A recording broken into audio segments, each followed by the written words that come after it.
first. The Eagles did make some news yesterday. Tell us about the news and what we know about it. Yeah, it came out last night. Adam Schefter from ESPN reports that Mekhi Becton is coming to Philly today. He has agreed to terms on a deal pending the physical. And pending the physical it does carry some weight there. Sure. But a one-year deal. Carries a lot of weight, that's for sure. A one-year deal up to $5.5 million. Mekhi Becton was a first-round pick by the New York Jets 4 years ago. He started 31 games in the league, left tackle, right tackle. Big prospect and like physically, big prospect in terms of the draft. I mean, and as it was interesting, Adams reporting on this said this is one Jeff Stoutland was pushing for. And second Mekhi on the roster now. What's that? Second Mekhi on the roster. Second Mekhi, that's true. If you remember, for our loyal viewers and loyal listeners, I'm sure you do. But when after free agency after the first wave of free agency, did like second wave, the second wave signings that make sense. And Bo singled out Mekhi Becton, and I love the idea. And you talked about him this weekend. Yeah, and look, he's my type. Anyone who watches this knows a former big time first round pick, right? I like these reclamation projects. If you're of the, I imagine most people watching this are of the opinion that Jeff Stoutland, when he gets a player, he can try to maximize whatever's in that player's body, to use the football term there. And that's what this is. I thought coming out of the draft, outside of right guard, a big area of focus for the Eagles was backup tackle, was the swing tackle spot. If Lane went down, if Jordan Mailata goes down, who steps in? We said Fred Johnson's the top player there. Fred Johnson, basically the only player. Yeah, and he had a nice camp last year, nice preseason. Tyler Steen as well. Tyler Steen as well. If he doesn't win, sure. But Mekhi Becton, like physically, is what you look for. And now he was a left tackle, got moved to right tackle. I know there was some resistance on his part being moved to the right side. I would imagine after a free agency cycle that he was not signed. He understands what the role would be. I think even the reporting included that he wants to play for Stoutland, so he probably understands what this could do for his career. This is the perfect swing for the Eagles to take for a backup tackle. Now, do you think he could factor into guard, or just physically is he too big for guard?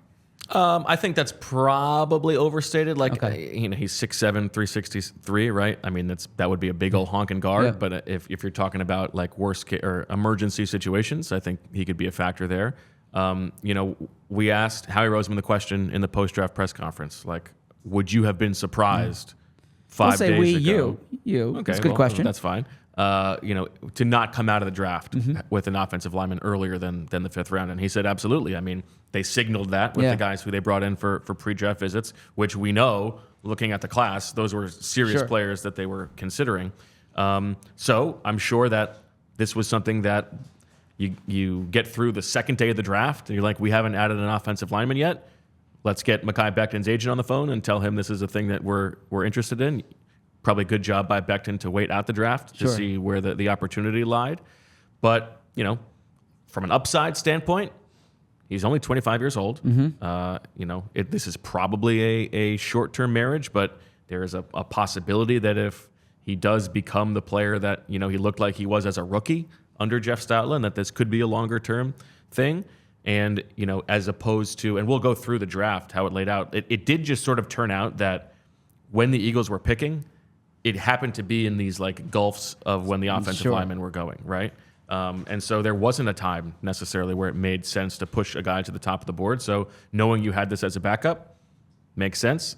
I think this goes to what we will talk about, that I think generally speaking, process-wise, this was a really, really, really good job by Howie Roseman all weekend long. Yeah, I agree with you there. And I think the way you summarized it with Becton makes sense, that this was probably their back pocket idea for this kind of move to happen on the Sunday night after the draft. Shows you, all right, if we don't get this tackle in this round, then this is the path they would go. They see the same thing we do in terms of backup swing tackle. They know the importance of that spot. This is not us like enlarging a problem that's not there. They know the value of that spot. They wanted tackles, like you said. It didn't work out that way. And so with Becton, the reason I said the physical is important, he did take a visit to Cincinnati earlier this year. He did not sign. You don't know if it was money. You don't know if it was physical. He missed all of the 2022 season. He had he's had some injuries in the past. The Jets did not pick up his 5th-year option. That's why he's a free agent. Only played 1 game in 2021 as well. Yep. So this is the type of thing where look. I don't want to overstate it, because when there's a 25-year-old offensive tackle with 30-plus career starts who is 6'7", 350, was 360, was a first-round pick, and he's available on April 28th, which was last night, right? Then either he's looking for too much, or the league doesn't think he's a starting player. Either way, I don't think the Eagles are bringing him in to be a starting guard. That would surprise me. I think it's to be their top backup tackle.